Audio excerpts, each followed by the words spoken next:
अब तक सीएम नीतीश को परिस्थितियों का मुख्यमंत्री बताया जाता रहा, लेकिन अब जेडीयू ने एनडीए गठबंधन के बारे में बता दिया कि यह परिस्थितिवश गठबंधन है।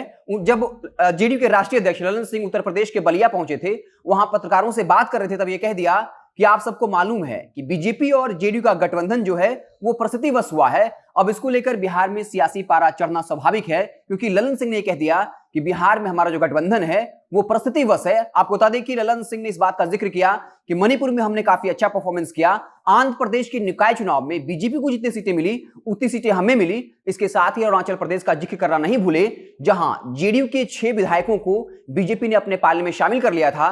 ललन सिंह ने साफ तौर पर कहा कि यह गठबंधन के खिलाफ था, और यह भी जिक्र किया कि बिहार में अगर हमारा बीजेपी के साथ गठबंधन है, इसका मतलब ये नहीं है कि हम पूरे देश में अपने पार्टी का प्रचार प्रसार न करें, अपने पार्टी का विस्तार न करें। हम जहां चाहेंगे वहां चुनाव लड़ सकते हैं। तो लगातार ललन सिंह बीजेपी को लेकर आक्रामक रहे हैं। पिछले ही दिन जब बीजेपी के विधायक हरिभूषण ठाकुर द्वारा यह बयान दिया गया कि जो मुस्लिम समाज के लोग हैं उनसे अल्पसंख्यक का दर्जा छीन लेना चाहिए, इसके साथ ही वोटिंग राइट से वंचित कर देना चाहिए, जिसके बाद जेडीयू ने तल्ख ऐतराज किया और ललन सिंह ने साफ कर दिया कि हम सत्ता में बने रहने के लिए सब कुछ बर्दाश्त नहीं कर सकते। कहा यह भी जाता है कि उन्होंने बाकायदा बीजेपी के प्रदेश अध्यक्ष deputy chief minister Tarkishore Prasad को कॉल करके बता दिया कि आप अपने विधायकों पर लगाम लगाइए, नहीं तो फिर सरकार चलाना मुश्किल हो जाएगा। हम सत्ता के लिए सब कुछ बर्दाश्त नहीं कर सकते। हालांकि ललन सिंह ने जरूर कहा कि हम सत्ता के लिए सब कुछ बर्दाश्त नहीं कर सकते, लेकिन सच्चाई यही है कि उत्तर प्रदेश में विधानसभा चुनाव होने हैं। वहां पर जो पूर्वांचल का इलाका है वहां कुर्मियों की अच्छी खासी तादाद है, और नीतीश कुमार ने, ललन सिंह ने जेडीयू के कई मुस्लिम नेताओं को वहां मुस्लिम वोट बैंक को अपने पाले में करने के लिए लगाया है। और अगर जिस तरीके से बयान दिया गया कि मुस्लिम समाज को वोटिंग राइट से वंचित कर देना चाहिए, जो एक बहुत ही ज्यादा घृणित और गैर जिम्मेदाराना बयान था, उस पर जेडीयू ने तल्ख ऐतराज जताया, ताकि मुस्लिमों को लगे कि वो उनके अधिकार के लिए जेडीयू जो है वो बीजेपी से भी लड़ सकती है, बता सकती है कि हम सत्ता में रहने के लिए इस तरह के बयान को बर्दाश्त नहीं करेंगे।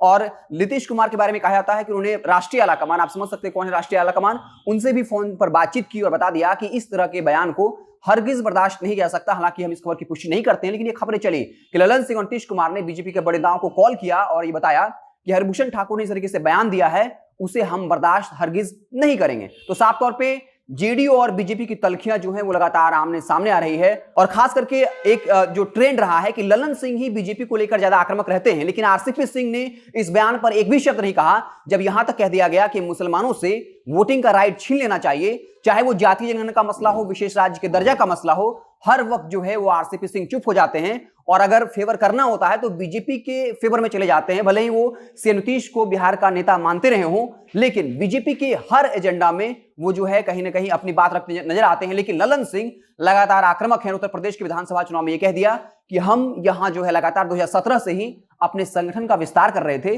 और आने वाले वक्त में उत्तर प्रदेश में जो है वो जेडीयू मजबूत होगी। और ये कह दिया कि इस बार भी हम अच्छी खासी सीटें जो है जीतने वाले हैं। कुल 28 सीटों पर उत्तर प्रदेश में जेडीयू जो है वो चुनाव लड़ने वाली है। और बता दें कि उत्तर प्रदेश विधानसभा चुनाव की कमान पूरी तरीके से ललन सिंह ने अपने हाथ में रखी हुई है। हालांकि शुरुआती दौर में आरसीपी सिंह को इस बात की जिम्मेवारी दी गई थी कि आप वहां पर बीजेपी के साथ गठबंधन को लेकर बात कीजिए, लेकिन आरसीपी सिंह को सफलता नहीं मिली। और ललन सिंह ने मीडिया के सामने ही कह दिया था कि आरसीपी सिंह जो है वो गठबंधन करने में सफल नहीं हुए।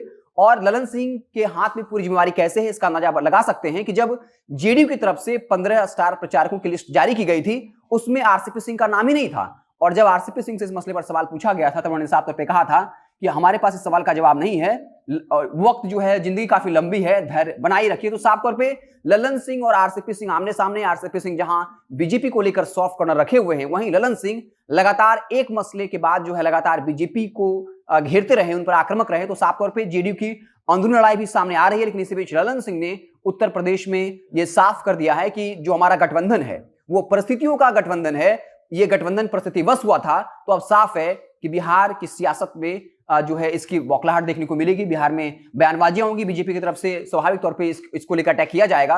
और यह भी कहा जा सकता है कि एनडीए गठबंधन परिस्थितिवश है या नहीं, लेकिन इतना तो तय है कि सीएम नीतीश जो हैं वो परिस्थितियों के मुख्यमंत्री हैं। तो हमारी नजर बनी रहेगी। आप देखते रहे जनता जंक्शन। बहुत बहुत धन्यवाद।